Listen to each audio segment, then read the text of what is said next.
This is the PAR form, the buyer's reply to inspections, reports, or written corrective proposal, PAR form BRI, found in dot loop in the full library of documents if you type in BRI.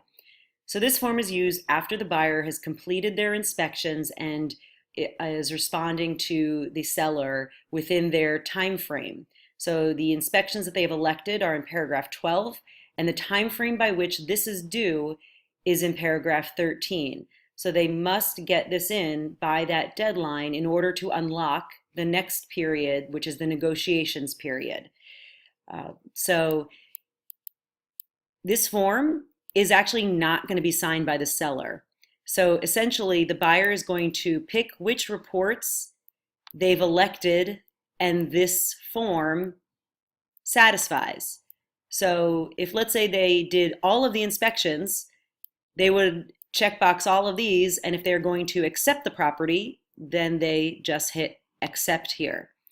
If, let's say, they elected everything but didn't complete one of the inspections, let's say they didn't complete the radon inspection, yet they wanted to get this in for whatever reason, they would select all of these except for the radon, because you don't want the radon inspection to be lumped in with this inspection reply.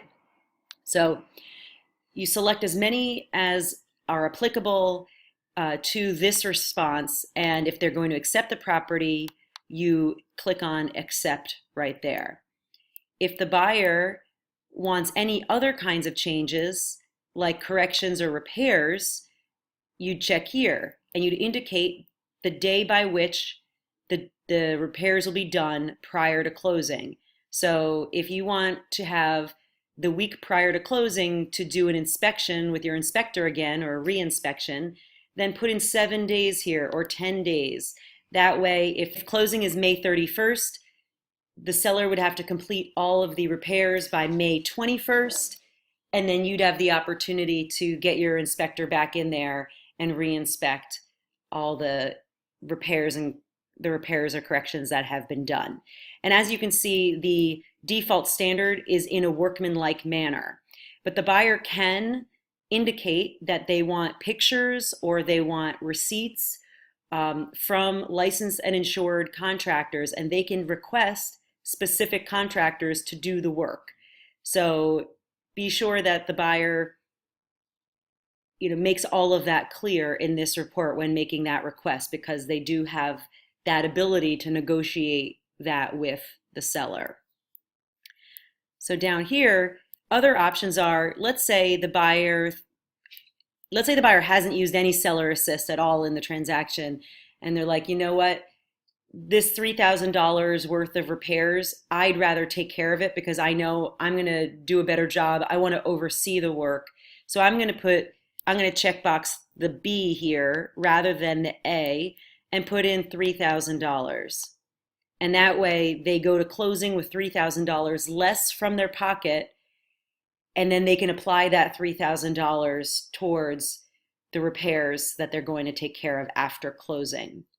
So the person who takes care of the repairs has more control over the process, but they are also more open to liability, because once you start a job, there's always the possibility that the job gets bigger.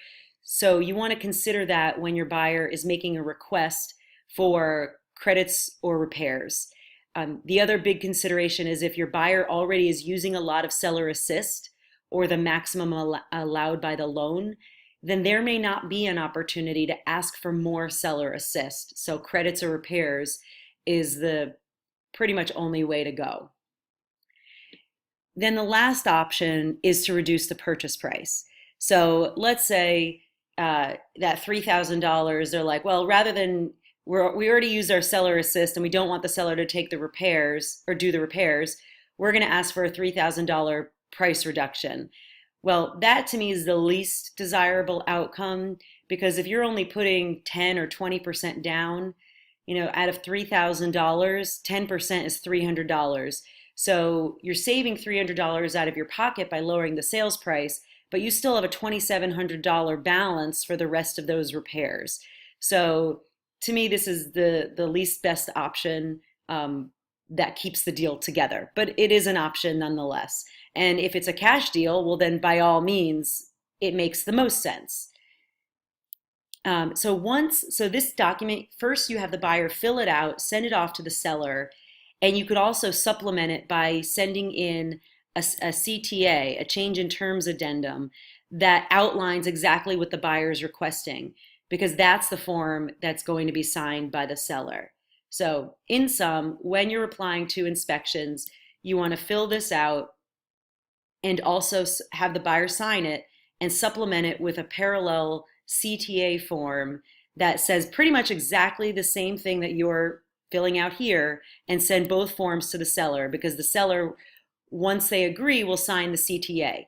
Now keep in mind, if you go back and forth a couple times based on this BRI, the CTA that you initially send will also have to be updated to reflect what you did agree to. But I'm a big fan of including signed contracts of what you're willing to accept, because it makes it that much easier. If they're going to say yes, it makes it that much easier for them to just sign off on it right then and there, rather than delay getting them the form and then they change their mind and they realize that that wasn't a good idea for whatever reason. So fill out the BRI, the CTA, and once you agree to all of the credits, repairs, seller assist, changes to price, you'd update the CTA, and that's what you have to work with.